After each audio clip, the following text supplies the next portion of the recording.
বোমা টোমা হাবিজাবি বানানোর যে জিনিসপত্র আছে এই ধরনের জিনিস নিয়ে রাখতো। নিয়ে রেখে তারপরে একটা বোমা মারার মানে হঠাৎ করে ছোটোখাটো একটা বিস্ফোরণ ঘটাইতো। এই মাদ্রাসার ভিতরে বিশাল বিস্ফোরণ ঘটেছে। তো সেই ব্যক্তিকে দিয়েই, সে ব্যক্তি 2017 সালে একবার মাদ্রাসায় এই কাজ করেছে, 2022 সালে একবার করেছে। তাকে আওয়ামী লীগ কখনো জেলে বেশি দিন রাখেন নাই। বর্তমান সরকারের সময় সে জেলের বাইরেই ছিল। তাকে হঠাৎ করে তাকে দিয়ে নতুন করে আরেকটা সেই একই ধরনের অভিনয় করানো হলো কেরানীগঞ্জে।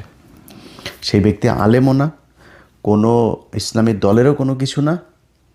তাকে দিয়ে এটা ঘটানোর পরে প্রথম আলো বিশাল করে 5-6টা নিউজ একটার পর একটা এই নিয়ে ডিসেম্বরের 26 তারিখের ঘটনা করে আবার ফের বুঝাইতে চাচ্ছেন।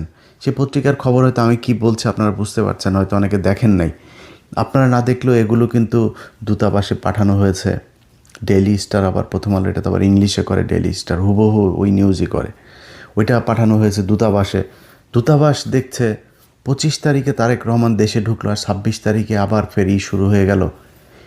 এই যে আপনাদেরকে যত তেলবাজিরাজি করছে না প্রথম আলো, ডেইলি স্টার, আপনারা এদের চেহারা খুব ভালো করে জানেন, কিন্তু ভুলে গিয়েছেন। কারণ কি, ওই সেই লুটেরা, চাঁদাবাজ,